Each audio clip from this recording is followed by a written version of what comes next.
Baseball Players Union and owners have reportedly agreed to start a 60-game season on July 24th. John Tatum is the CEO of Genesco Sports Enterprises, a marketing and sports sponsorship firm working with major companies like PepsiCo and American Airlines. Joins us once again tonight. John, welcome back. This was a long time coming. Wasn't sure it was going to get done, but it appears as though it is.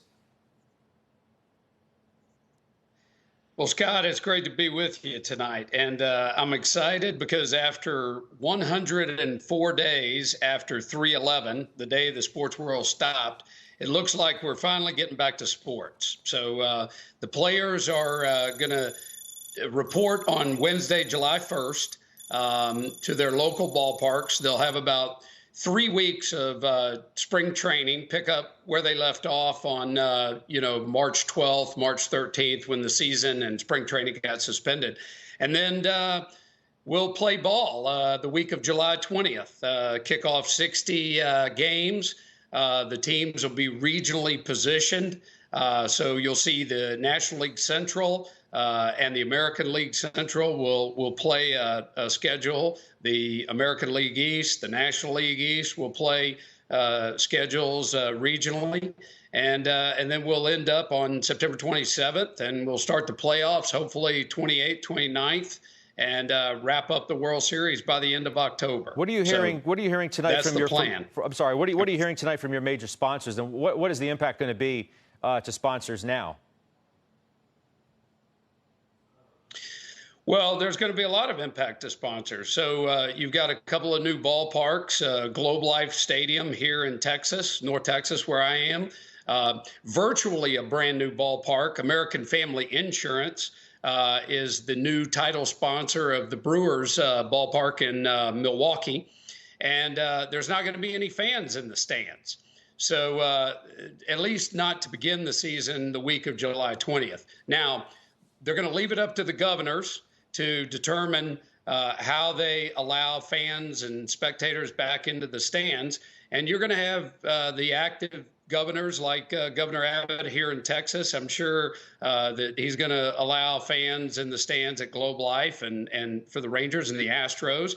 But you're going to have governors like the governor in Washington State. I wouldn't expect that T-Mobile Park will have any fans in Seattle for quite a while.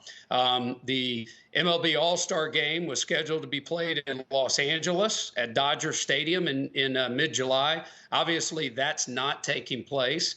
There are some other what we would call marquee events that have been scrapped.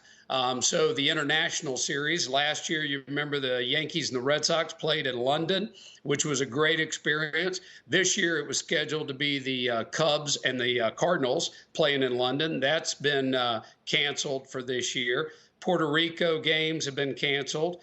And then there's some things that are TBD. So Major League Baseball was planning on playing a Field of Dreams game in Iowa, which was originally going to be the Yankees and the White Sox. But because of this regionality to the clubs, they're going to probably have two Central Division clubs. It's not finally or formally announced, but I would guess if the Cubs and the Cardinals were supposed to play in London, the easiest thing to do would have the Cardinals and the Cubs play in Iowa at the Field of Dreams. Lastly, before I let you go, I said it wasn't easy getting to this finish line, and we're not quite across the finish line in full. Any lasting damage done to the game because of the bickering back and forth and how long it took to get to this point?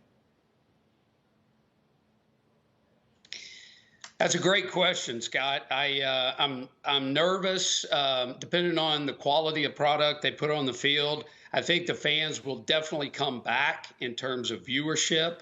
I think if they're allowed to, they'll want to come back to the stadiums. But, it's hard when people are facing this pandemic, 20% unemployment, underemployment, to see people bickering over living off of, 8 figures or 9 figures.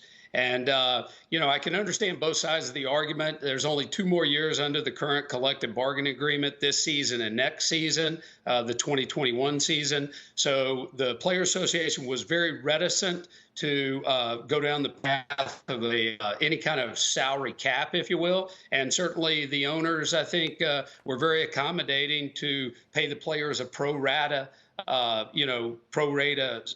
their salary. So if they're playing 60 games, if they were scheduled to make 30 million over 162, you divide 162 and pro rata that out over 60. So the good news is we're at least going to have baseball.